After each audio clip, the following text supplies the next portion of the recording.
Welcome to Holistically Hope with Rachael Pontillo. I'm Rachael Pontillo, and today my guest is board-certified plastic surgeon, Dr. Anthony Youn. Dr. Youn has been on multiple TV shows. You may have seen him on Dr. Oz, on the Rachael Ray Show, as well as on The Doctors, and he has a brand new book that just came out called The Age Fix. And the reason why I wanted to interview a plastic surgeon, you might be wondering why someone who has a show called Holistically Hope might be interviewing a plastic surgeon. The reason why is because Dr. Youn is the rare plastic surgeon who does everything he can to keep his patients out of the operating room. Kind of refreshing, right? He's spent the last 16 years researching the secrets of plastic surgeons, dermatologists, makeup artists, and dietitians, and he knows what works, what doesn't, and what's overpriced and unnecessary. Now he's compiled solutions to every cosmetic aging problem in this definitive anti-aging Bible. I am very grateful that Dr. Youn is with us here to talk more about the book, as well as why he thinks a holistic approach is a viable and necessary approach to skin health. I give you Dr. Anthony Youn.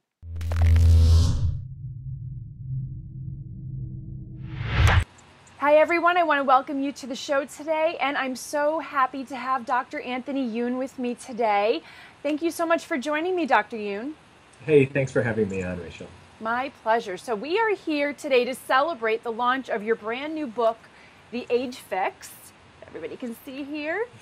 And the reason I really wanted to interview you is because when I first found out about your book, I was a little bit perplexed, as I'm sure other people might be, as to why a plastic surgeon is writing a book about how not to have plastic surgery or steps you can take to avoid plastic surgery. So I think it's really exciting, and the book is fantastic. You offer not only dietary tips and lifestyle tips, but also some great beauty tips. Yeah, and I'm glad that you like it because, I know you like to go into kind of the holistic and, using products that are completely natural. And I think, yes, I'm a plastic surgeon. Yes, I do surgery for a living, but I do strongly believe that surgery should be the last resort, the last option if somebody wants to look younger. Because frankly, surgery can be dangerous. And as a physician, I always try to look at myself as that I'm a physician first, and I always have to look out for the well-being of my patients first. And sometimes if we can get people, in general, if we can get people happy with their appearance, we can get people feeling good about themselves and not subject them to riskful, painful procedures, obviously that's the way to go. And so I feel very strongly about that. Now, some of my colleagues may not agree with me. There may be some people who don't like the message that I'm sending out who are in my field. But once again, I feel strongly about that and with all of my patients. So I wrote the book because I thought, I spent the last 16, 17 years learning about plastic surgery, but also learning about dermatology, about nutrition, even about makeup. And I thought, it's about time that a plastic surgeon came forward and said, okay, this is how you can look 10 years younger, but without having surgery. This is how you can, what you can eat, what you can put in your mouth, what you can feed yourself to look younger. This is what you should put on your skin to look younger. And what I also tried to do is think about every single aging and beauty problem that I could really come up with and that I've had people complain about and dislike, and try to give a solution for every single one of those, and ideally a non-surgical solution. I think you've done that really well, and thank you. Yeah, and it's really refreshing to hear you say that, because I think in medicine today, there's so much distraction and there's so much noise and there's a lot just going on with the healthcare system as it is today. So to hear a plastic surgeon say, first and foremost, care for the patient and use surgery as the last effort, that to me really is, not only the foundation of medicine as it begun, with Hippocrates, with, first do no harm, Yeah. Mm-hmm. but any holistic or integrative mindset would not discount medical procedures, but they always say that should be the last resort. Try everything else that you can that's natural, that you can add to your diet and your lifestyle first, and then make that decision if it comes to that. So because I tell you, Rachel, I mean, I see so many people, they'll come in and they'll say, I've got $10,000 in my pocket, I want a facelift. Mm. And I look at their medical information and they smoke. They're, grossly overweight. Their skin looks terrible. They get horrible sun damage. And they think that surgery is the answer. Oh, if I just pay this money, if I go under the knife, then I'm going to be, I'm going to look 10, 20 years younger, and that's all I need to do. When in reality, you can get much better changes most of the time by eating the right foods, so by decreasing the amount of sugar that you eat. All the refined sugars that are in the American diet are just so unhealthy. And people think, oh, well, I don't have diabetes, so sure, it should be fine if I eat this Snickers bar or these M&Ms or, all this white bread. And what we're finding more and more is that the research is showing us that eating these sugars and getting these sugar spikes that then correlate with insulin spikes will increase inflammation, and that inflammation can therefore be chronic, and it damages our skin. Absolutely. And plus there's a whole glycation process where these sugar molecules will bind to the collagen and the elastin fibers in our skin and cause that collagen and elastin. These are the building blocks of our skin to actually get frayed and damaged, and it will actually damage our skin directly that way. So, really talking to patients about how diet can really make a huge difference in how they age, I think is extremely, extremely important. And a great message I think that you're sending out, that I'm sending out, and so many others. Physicians now are trying to educate people that it's more than just, hey, get a spritz of Botox, go get your facelift. No, it really is analyzing your lifestyle. Absolutely. It's again refreshing to hear you say that. So let's get back to the book. How do you feel readers can most benefit from reading The Age Fix? Well, I think, what I tried to do with The Age Fix is start off by giving the Age Fix diet. Okay, so the first step, like we talked about, what to eat. And so there are certain things I call the age fixers and certain things I call the age wreckers. So the age wreckers in general, we talked about sugar. Saturated and trans fats. So a lot of the bad fats that we're eating, those also can really damage our skin because they're pro-inflammatory. And then salt. We eat so much salt in the American diet, and that causes our body to retain water, and so we get puffiness of the eyes. I mean, one of the most common complaints I get from people as I get older is, my eyes are real puffy. Well, and I ask them, is it worse after certain meals? They say, yeah, if I go get Chinese food, it gets worse. It's like, okay, so salt is another one. But also trying to add in those good foods. And to make it very simple, obviously the book has a lot more information, a lot more specific, but in general, the healthier the diet, the more fresh foods and vegetables, fruits and vegetables that you eat, the better your skin is going to look. And it's because of the antioxidants, it's because of the monounsaturated and polyunsaturated fatty acids, and really hitting that good diet, that's always the first step. So number one thing, eating the right diet, the Age Fix approved diet, so foods that are going to turn back the clock. The second part of the book that is part of that kind of 10 years, do this and look 10 years younger, is getting on the right skincare routine. And I know that that's a big passion of yours. Definitely. And I tried to simplify it because, as you and I know, anybody can walk into Sephora or Nordstrom and be inundated with all of these creams. And, geez, what should I use? Everybody says this one's the best, that one's the best. There are ones in the drugstore that are so much less expensive. So what I tried to do is really distill it down. That in my opinion, if you want to look younger, if you do three things every morning and every evening, you cleanse, you treat, and you protect your skin, you do those three things and you're going to be way ahead of everybody else. And you don't have to spend hundreds of dollars buying really expensive high-end creams. There are certain ingredients that you should look for that are scientifically proven to work. And on top of that, though, there are also ingredients that they may be touting that may not quite have the science to back them up.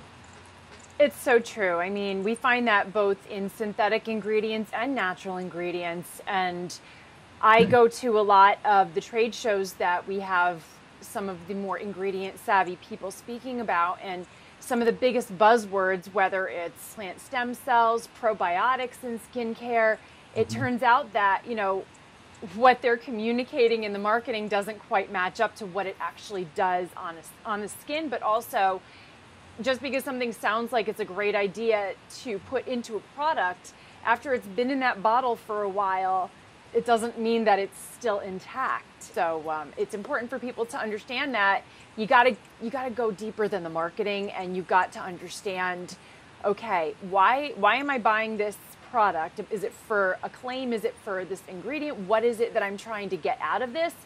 And then, do some research, ask some questions, and find out if it's actually going to give you that benefit that you're seeking.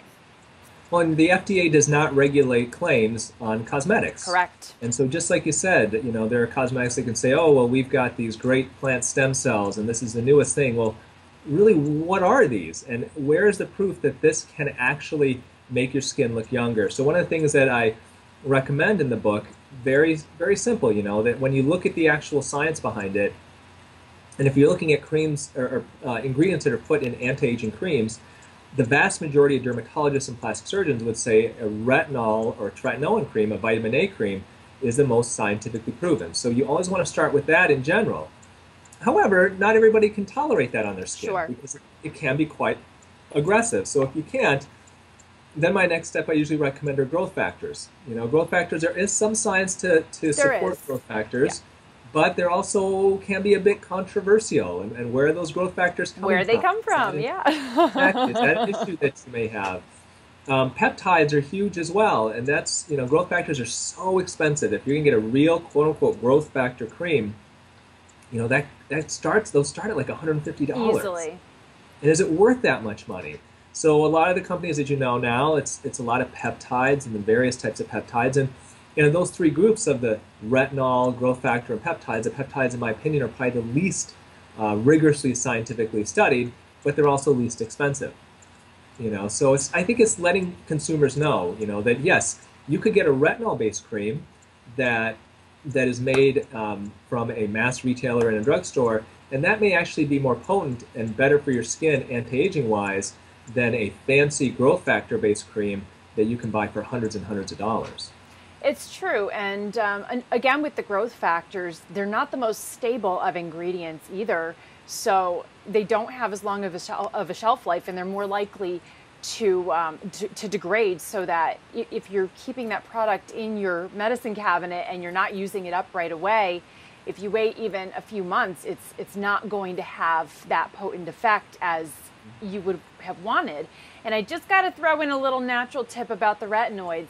There are a lot of natural botanical extracts and oils that have high amounts of carotenoid antioxidants. Your beta carotene, which is your natural precursor to vitamin A, which if it's in the right oil that your skin can absorb, that's something that can give you a similar effect too. Mm-hmm. And I give one example too, is an apricot face mask, because apricot also vitamin A. So. Apricot kernel oil is fantastic. Yeah, so I think that there are a lot of things I think that plastic surgeons, we don't know, that holistic practitioners do about how to achieve results without putting chemicals on your skin, without burning your skin, without having surgery. And so that was what I really have spent years really trying to learn as much as I can about, so that I could hopefully share that with the general public. And having an MD, being a board certified plastic surgeon, being members of all these societies, hopefully it allows me the credibility to be able to share things where maybe other doctors may look at, well, oh, this is from a non-surgeon, we're not going to pay attention to it. No, I've got all the credentials, so you've got to read this. You've got to learn about this, because if you don't, you're missing out. And, to that point, how, you were saying surgeons have a lot to learn from holistic people. I really feel holistic people do have a lot to learn from the medical community, though, some of the more purist ones might not want to admit that. But there is so much that goes into healthy skin that does happen kind of at that scientific cellular level. And it doesn't mean we have to practice in that clinical sense, but to have enough openness to, accept that, okay, we might need more information here. So I think it's really important for doctors like you and practitioners like me to work together and do, collaborative efforts like this, so that we can get the awareness out there just about the importance of this fully integrative approach to skin health. Mm-hmm. So I appreciate what you said in that regard as well. So, all right, you talked about the certain ingredients and the 3 steps, the cleanse, treat, and protect. I'm totally down with the cleanse, treat, protect for day and night. What do you recommend for people who really have a super minimalist approach to skincare, who maybe the 3 steps might even be too much for them? Yeah, so I mean, there are certain things that you have to do. You always have to cleanse your skin at night. Okay, Oh, yeah. so one of the worst things you can do, especially if you're female and you wear makeup during the day, is to go to bed with your makeup on without having washed your face. So our face and our skin does rejuvenate itself at night, and it needs to breathe. It needs to get that oxygen. It needs to rest. And if it's clogged with the day's debris, the pollution, and all the makeup, then you're going to suffer for it. So number one, even if you don't wash your face in the morning, you got to wash it at night. Number two, I encourage all my patients to wear a sunscreen on their face every morning. Okay, there are sunscreens that are very, very light that you wear it under your makeup. Every morning, try to use at least an SPF of 30 to really kind of block those sun's rays out, because even on cloudy days, enough sun of this UV radiation can get through the clouds, 60 to 7% even on cloudy days, that it can cause not only aging and wrinkles, but it can cause the potential risk of skin cancers down the line. So wash your face at night, apply sunscreen in the morning. Ideally, if you can apply an antioxidant type of cream in the morning, that would be ideal as well. The most famous of antioxidants is vitamin C, okay? And what antioxidants do is they fight free radical damage. So free radicals are basically damaging molecules that can come from all different parts, either from our body, from natural processes, but they can also come from the environment. So all day our skin is getting attacked by free radicals from pollution, from UV radiation, even from the foods that we eat. So applying an antioxidant cream on your face in the morning can really help to fight that. The next thing that I would recommend is to exfoliate your skin 2 to 3 times per week. Okay, so I'm not asking for a lot, 2 to 3 times a week. There are a lot of ways to exfoliate. You can make your own exfoliating scrub at home. I have some recipes in the book using baking soda. You can buy an exfoliating scrub at the drugstore. Those usually aren't too expensive. Some people will use a Clarisonic device that can help exfoliate your skin. Other people will do chemical peels. They're home chemical peels, or you can do them in a med spa or doctor's office. So you want to exfoliate a couple of times a week. Now, excuse me, if you have sensitive skin, you may only want to exfoliate once a week, though, because the more sensitive your skin is, the more you may get a bad reaction, redness, irritation, that type of thing. And then the final thing is that ideally every night you want to use some type of anti-aging cream.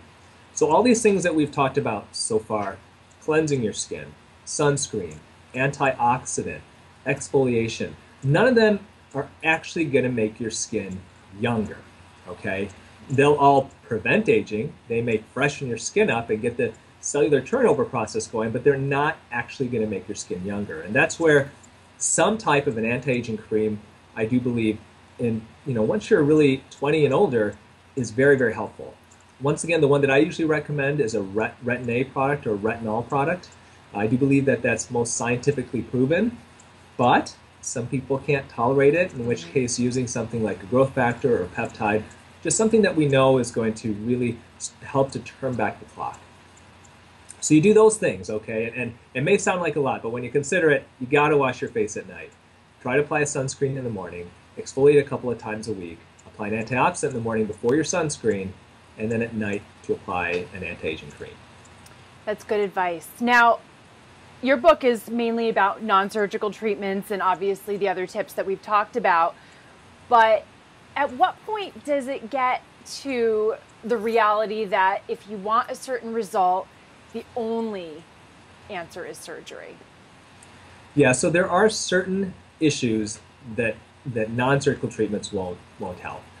Interestingly enough, if you look at the statistics given by realself.com, by our societies, the number of plastic surgery, actual surgery, is staying pretty consistent. We're under this delusion that more and more people are getting operated on like crazy every year, that it's just skyrocketing of all these surgeries. Actually, no. What's really popular are these non-surgical treatments like Botox, like filler injections, like laser treatments, radiofrequency treatments. These non-surgical treatments are the ones that are really exploding. The surgery is staying pretty consistent. And I think the reason for that is because there are certain things that no matter what you apply to your skin, no matter what you eat, no matter what laser you zap your skin with, or no matter what you inject into your face, it's not going to treat it. And there are certain things that you have to have surgery if you really, really are, need to treat that. So one thing that I mentioned in the book is excess skin in the upper eyelids. So I see a lot of people as they get older, 70s and their 80s, they have so much skin in their upper eyelids that it literally hangs down and they can't see very well. Right. They're driving and they don't see the traffic lights above them because the skin's overhanging. It's almost like a window shade coming down. Well, it doesn't matter what you apply to your skin. There's nothing that's going to be able to treat that. And that's something that really necessitates a surgical treatment. One thing that really we only have a surgical treatment for right now, but I'm hoping someday this changes, is women who have multiple children, people who lose lots of weight when they develop a lot of extra skin of their tummy and the skin just hangs. It can be a huge impediment for people, whether it's their self-esteem, their self-image of kind of fitting into their clothing. Sometimes it's such an impediment that people can't exercise. I had a real nice woman who came to see me. She didn't lose a ton of weight, maybe 45 pounds, but her skin, and she'd had one or two kids before, but she had so much skin of her tummy that it literally hung down to her knees. Oh my goodness. And she said, Dr. Youn, I'm trying to lose weight, but when I try to jog on the treadmill, this skin is just flapping and it's just so bothersome.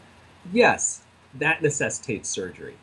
But there are so many other things that we can do now that are non-surgical that in the past, all we did was operate on. One good example of that are wrinkles of the forehead. So one of the surgeries that has really, really declined in popularity is the brow lift or the forehead lift. And that's basically lifting up the eyebrows in people where the eyebrows have gotten real droopy. So as we get older, it's very common that our eyebrows can droop. It can make us look grumpy. It can make us look tired. It can give us an expression that maybe isn't true to how we really are feeling. And so there is this surgery called the open brow lift, and it's a surgery where literally the surgeon makes a cut from ear to ear, believe it or not, peels the skin of the forehead off, pulls it up, and removes an entire strip of scalp, staples the whole thing shut. Oh, good Lord. It is a gruesome operation, still done by a lot of doctors. Oh my goodness. That operation has since, excuse me, been substituted by most docs like myself for an endoscopic surgery, meaning that we use tiny little incisions and fiber optic cameras to do it instead. Wow. But even that surgery has really declined because of so many people getting Botox and those types of treatments, because those now are getting rid of the wrinkles or lifting the brows, and people are substituting it for that. There are laser treatments and ultrasound treatments that can tighten up skin of the neck that previously people would have facelifts for. One thing that's really interesting that's on the horizon right now, and it's in the FDA pipeline, is a cream that you apply on the skin under your eyes to supposedly permanently melt the fat underneath. Really? So for people who've got real puffy lower eyelids, right now our only real good option that's permanent is surgery. Technology is helping us in those ways to hopefully avoid some of these painful, invasive operations. Well, I think, when you and I talked initially and we were talking about this, what I think we both agreed on is that whether or not someone chooses to get a surgery or even get a procedure like Botox, it's just important that their expectations are realistic, that they're still going to be the same person as they were before they had it after. So that's where just helping that person really get stronger and more confident on their own is so important. And diet does have a lot to do with that. Diet affects our mood very significantly, but just really kind of talking to that person and getting them clear on what their goals are and what their expectations are, I know is something that is really important to you as a physician. Yeah, and I mean, that's one of the things, that we aren't as good at as we should be sometimes, because I do see a lot of people who are having issues, and they believe sometimes that, oh, if I have this operation, or if I have this operation, it's going to change my life and I'm going to be happy. Or I'm going to have this surgery, or I'm going to have these treatments and my husband's going to love me more. or if I do this, I'm going to get that job that I want, or I'm going to get that promotion. And I think it's definitely important for people to know that none of these things are going to actually make you happy.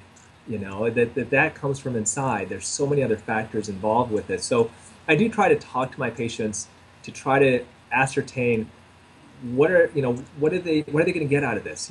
Why are they looking to have, whether it's an invasive or non-invasive procedure done? And is that really going to fulfill what their goals are? And I tell you, I turn down, at least for surgery, at least 1 out of every 5 people who come to see me, because there are unrealistic expectations. There are people who come in and they think that this is going to change their life, when really the issues in their lives have nothing to do with what they're coming in to talk to me about. So I do think that, yeah, looking at it kind of from a holistic approach, from a whole body approach, and from a whole health approach is very, very important. Definitely. Well, I am really happy that you wrote this book, and I'm really happy that you took the time to come and talk to me today. So everybody go out and get the Age Fix. I have some links to talk about.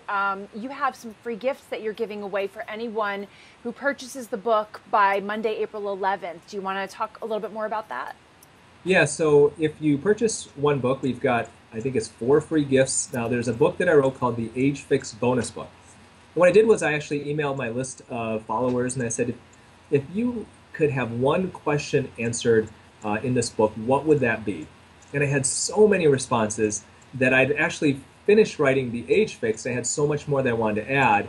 Wow. Based off that I wrote this extra bonus book. So it's kind of got all the newest kind of treatments. It's got a number of do-it-yourself at-home treatments that you can do, as well as a number of inexpensive creams and potions that you can buy at the drugstore or online that can also help you to look 10 years younger. So that's part of it. We've also got a number of other little videos.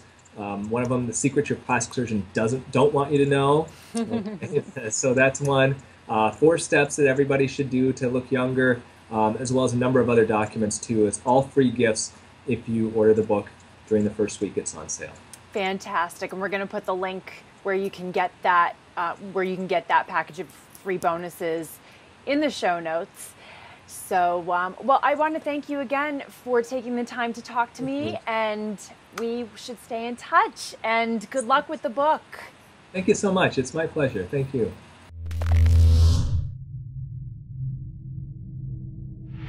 Thanks again to Dr. Anthony Youn for joining us today, and thank you so much for watching and listening. To pick up your copy of the Age Fix, as well as get up to 9 free gifts if you order your copy by April 11th, head on over to dryoun.com. That's dryoun.com today. Hey, did you like this interview? If so, come on over to the blog at holisticallyhaute.com and leave me a comment. Make sure you subscribe to my iTunes channel, subscribe to my YouTube channel, and please share it with your friends. I'll be back soon with another interview, and I wish you a beautiful day.